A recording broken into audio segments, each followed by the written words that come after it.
Bonsoir à tous, bienvenue au Téléjournal Acadie. On connaît désormais les 4 secteurs qui ont été choisis par la Nouvelle-Écosse pour accueillir les premiers parcs éoliens extra-côtiers du pays. 4 zones pour faire de la province un géant de l'énergie verte.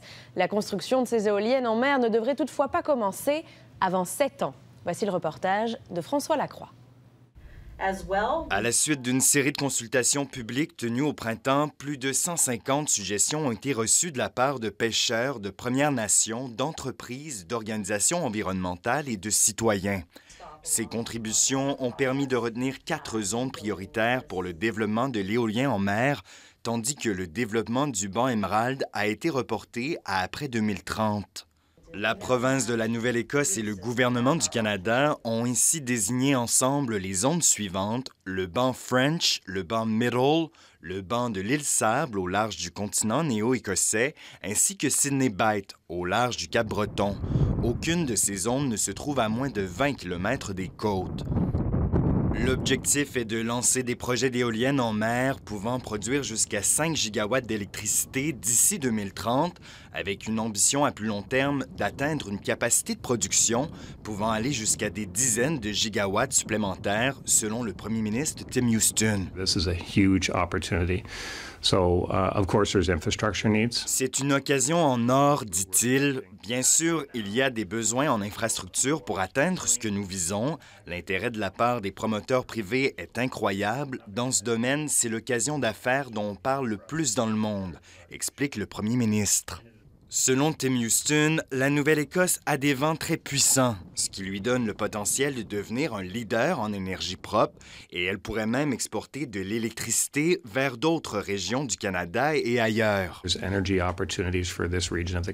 Chacun a son propre potentiel énergétique dans cette région du pays, mais il faut des lignes de transmission. Ces lignes peuvent aller jusqu'au Québec en collaboration avec Hydro-Québec ou vers la Nouvelle-Angleterre où la demande est très importante, souligne-t-il. Les premières propositions du secteur privé devraient être reçues d'ici la fin de l'année 2025 et ce n'est que d'ici 7 ans qu'on prévoit le début des travaux en mer. Ici François Lacroix, Radio-Canada, Halifax. Et je poursuis la discussion avec le professeur d'ingénierie spécialiste du secteur éolien, Yves Gagnon. Bonsoir. Bonsoir. Bon, on n'y est pas encore, mais ces parcs éoliens en mer seraient les premiers du genre au Canada.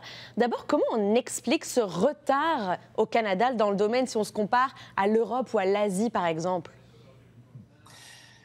En effet, il y a un certain retard au niveau de l'énergie éolienne au Canada en général et en Atlantique en particulier, ce qui est assez quand même surprenant compte tenu de la qualité de la ressource éolienne que nous sommes dotés ici en Atlantique. Essentiellement, l'énergie éolienne sur le plan mondial approche le 1 200 000 mégawatts de capacité installée, qui veut dire 1200 gigawatts de capacité installée, ce qui correspond à environ 2000 centrales nucléaires de Pointe-le-Trou de capacité installée dans le monde. Au niveau de l'éolien en mer, nous approchons le 200 gigawatts de capacité installée et en construction sur le plan mondial, ce qui correspond à environ 350 centrales nucléaires de Pointe-le-Trou. C'est énorme. Et donc, la Nouvelle-Écosse qui veut vraiment embarquer dans le jeu, là, on parle d'une production de 40 gigawatts d'électricité qui pourrait répondre à 27 %, plus du quart de la demande totale au Canada. C'est un potentiel énorme.